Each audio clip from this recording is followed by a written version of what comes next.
Assalamualaikum warahmatullahi wabarakatuh. Selamat pagi anak-anak. Bagaimana kabarnya kalian hari ini? Alhamdulillah sehat semua. Semoga kalian semua selalu dalam kesehatan dan selalu dalam lindungan Allah Subhanahu wa taala. Baiklah, sebelum memulai pelajaran pada pagi hari ini, marilah kita berdoa bersama-sama terlebih dahulu. Berdoa mulai. Berdoa selesai. Selanjutnya, Ibu akan mengabsen kalian. Adakah hari ini yang tidak berangkat? Berangkat semua? Alhamdulillah. Ya, demi kenyamanan bersama, silahkan kalian cek kerapihan baju dan cek kerapihan kelas. Jika masih ada baju yang kurang rapi, silahkan dirapikan. Dan jika masih ada sampah yang berserakan, silahkan diambil dan dibuang di tempatnya. Sudah rapi? Sudah? Alhamdulillah. Mas Mbak, untuk menumbuhkan rasa semangat kita, marilah kita menyanyikan lagu Bangun Pemudi Pemuda. Ya, nyanyi sambil berdiri ya, silahkan. Dimohon berdiri agar kita lebih semangat dan lebih fresh dalam belajar. 1, 2, 3.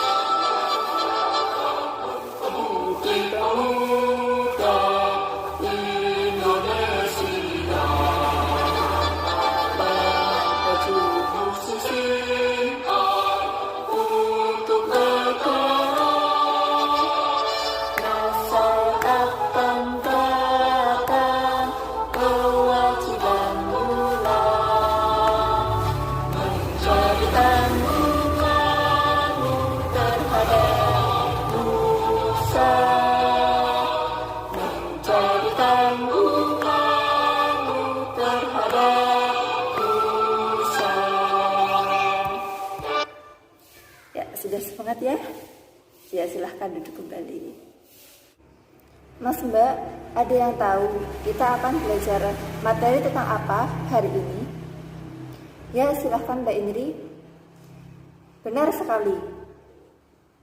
Materi kita pada pagi hari ini yaitu mengenai tentang ilmu kalam. Selanjutnya, Ibu akan menyampaikan tujuan pembelajaran pada pagi hari ini. Yang pertama, siswa diharapkan mampu memahami pengertian dan fungsi ilmu kalam. Yang kedua, siswa diharapkan mampu mengidentifikasi ruang lingkup ilmu kalam. Yang ketiga, siswa diharapkan mampu menjelaskan sejarah munculnya ilmu kalam. Dan yang terakhir, siswa mampu menjelaskan hubungan ilmu kalam dengan ilmu lainnya. Ya, itu tadi tujuan pembelajaran kita pada pagi hari ini. Semoga ilmu yang kita pelajari pada pagi hari ini menjadi ilmu yang bermanfaat bagi kita semua. Amin. Ya, sebelum memulai pelajaran pada pagi hari ini, Ibu akan membagi kalian menjadi 3 kelompok. Kelompok pertama, kelompok kedua, dan kelompok ketiga. Mas Mbak, setelah ini Ibu akan menampilkan sebuah foto. Silahkan kalian bergabung dengan kelompok kalian masing-masing. Silahkan amati foto pertama. Sedang apa sih orang tersebut? Ya, silahkan Mbak Hani. Ya, jadi foto yang pertama itu tentang orang yang sedang belajar. Belajar apa? Sekarang silahkan kalian amati foto yang kedua. Foto yang kedua itu tentang apa sih? Ya, Mas Ilyas silahkan. Ya, jadi foto yang kedua itu orang sedang mencari sumber informasi. sumber informasinya tentang apa?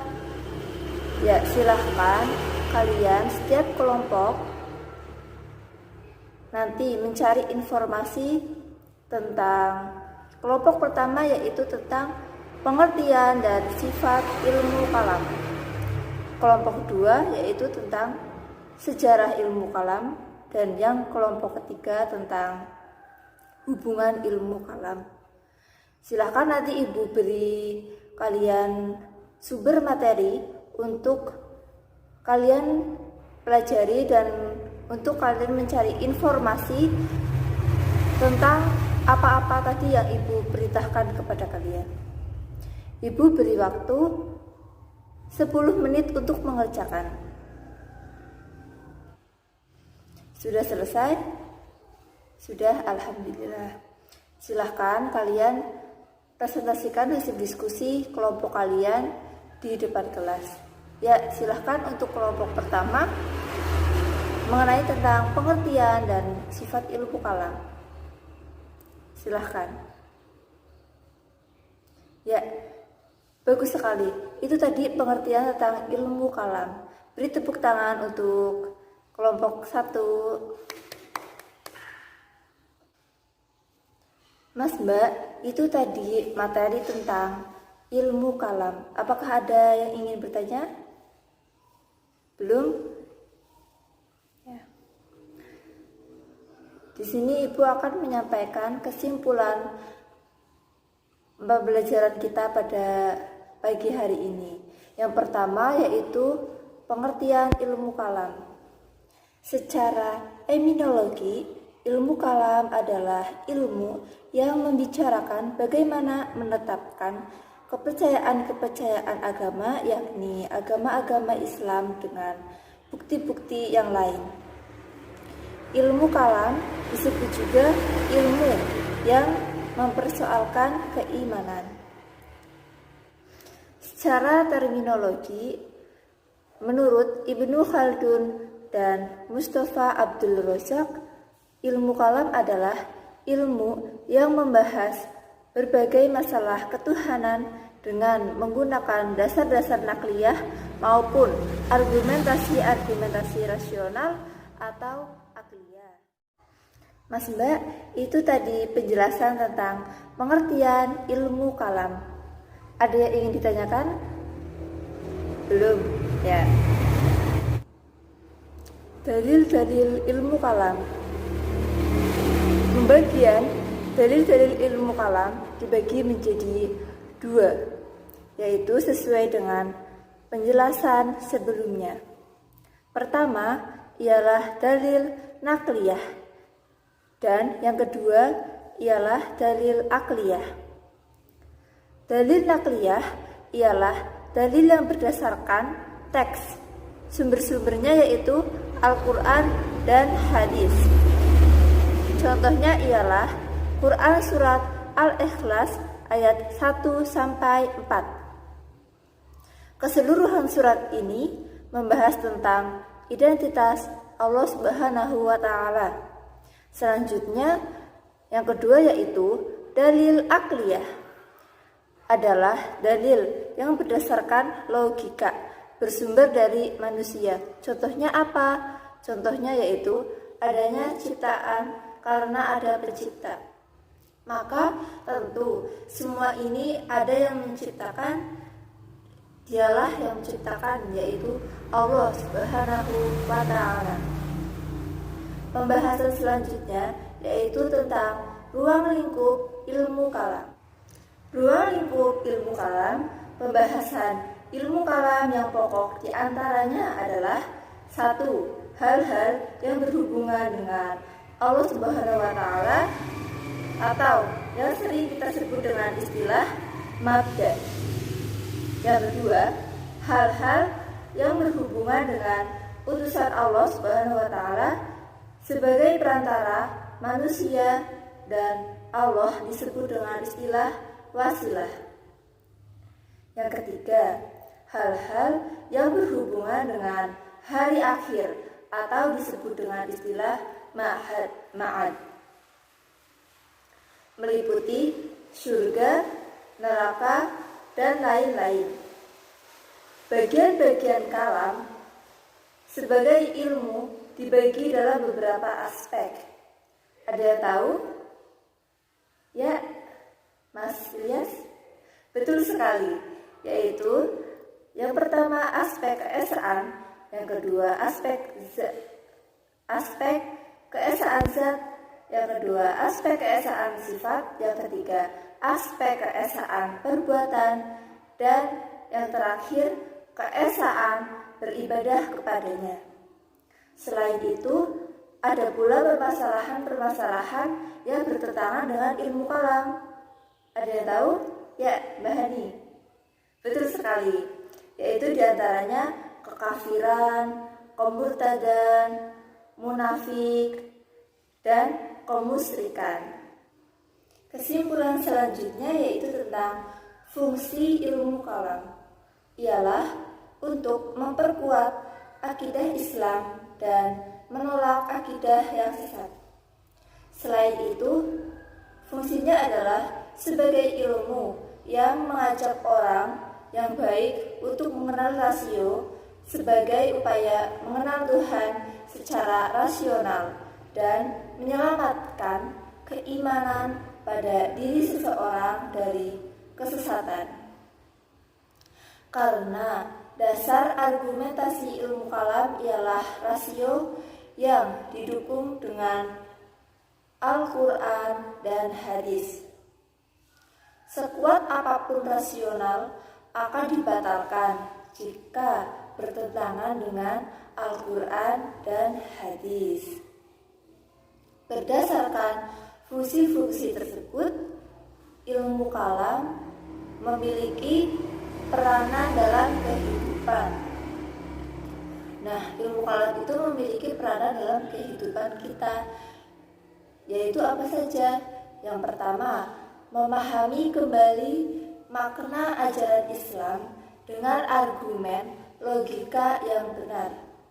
Yang kedua, memahami keberagaman keyakinan dengan sikap toleransi.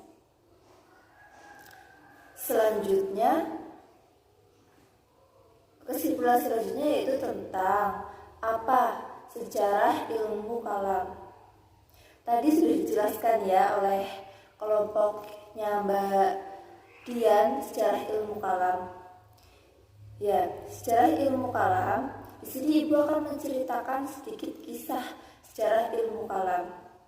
Kisah ilmu kalam itu bermula dari sikap Ali bin Abi Thalib yang hendak mengadakan arbitrase, menyebabkan pengikutnya itu terbelah menjadi dua, yakni yang pertama golongan yang menerima arbitrase dan yang kedua itu golongan yang menolak arbitrase.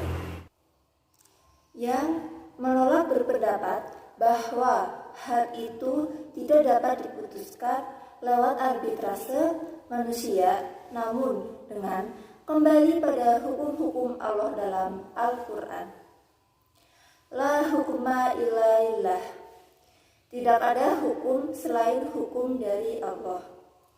Mereka menyalahkan Ali dan keluar memisahkan diri dari barisan Ali bin Abi Thalib radhiyallahu anhu. Nah, kaum mereka itu disebut dengan kaum apa? Mbak Hani coba. Ya, betul sekali. Jadi, kaum yang menolak itu disebut dengan kaum Khawarij. Dari kisah tersebut muncullah fikroh-fikroh dalam Islam yang nantinya menjadi cikal bakal perdebatan ilmu kalam. Di antaranya fikroh-fikroh tersebut ialah Murji'ah, Khawarij, Syiah, Qadariyah, dan Jabariyah. Sekarang fikroh-fikroh tersebut telah berkembang menjadi puluhan fikroh. Mas Mbak, itu tadi sejarah tentang ilmu kalam. Kalian sekarang sudah tahu ya apa itu sejarah tentang ilmu kalam. Selanjutnya, kesimpulan yang terakhir dari materi pada pagi hari ini yaitu tentang membahas hubungan ilmu kalam dengan ilmu lainnya. Nah, adakah di sini yang sudah tahu hubungan ilmu kalam dengan yang pertama ya? Yang pertama itu tentang hubungan ilmu kalam dengan ilmu fikih, yang kedua hubungan ilmu kalam tentang tasawuf, dan yang ketiga hubungan ilmu kalam dengan ilmu filsafat. Nah, sekarang Ibu akan menyampaikan kesimpulan tentang hubungan ilmu kalam dengan ilmu fikih. Hubungan yang pertama yaitu hubungan ilmu kalam dengan ilmu fikih. Ilmu kalam dapat menguatkan akidah dan syariah, sedangkan ilmu fikih berusaha mengambil hukum sesuatu yang tidak dijelaskan oleh Allah Subhanahu wa Ta'ala dan Rasulullah. Yang kedua, ilmu kalam dengan ilmu tasawuf. Apa hubungannya ilmu kalam dengan ilmu tasawuf?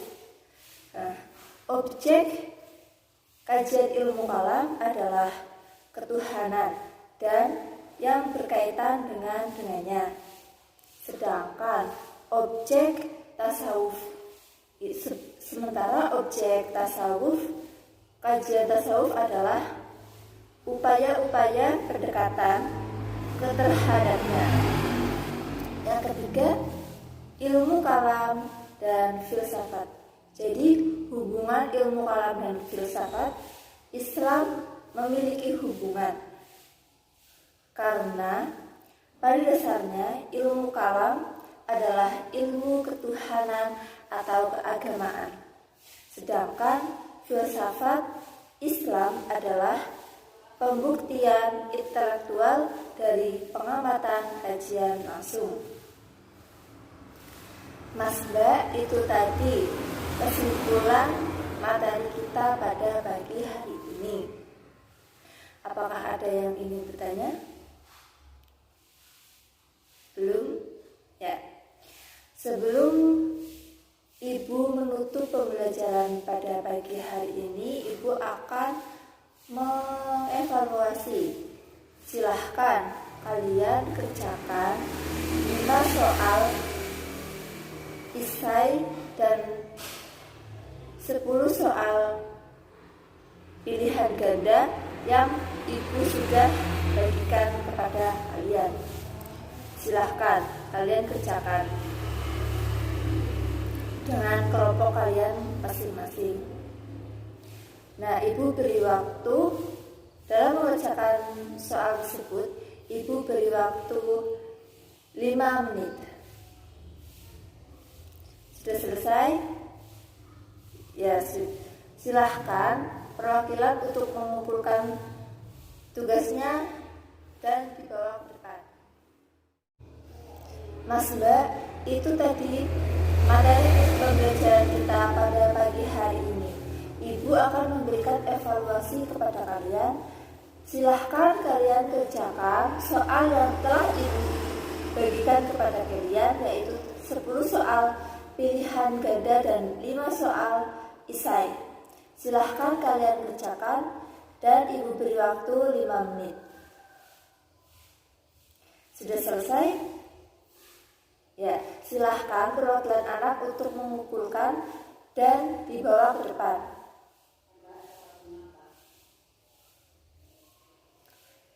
Ya, terima kasih. Untuk tugas kalian minggu depan, silahkan kalian kerjakan buku paket halaman 36. Silahkan kalian kerjakan soal di dalam buku paket tersebut dan akan kita bahas minggu depan.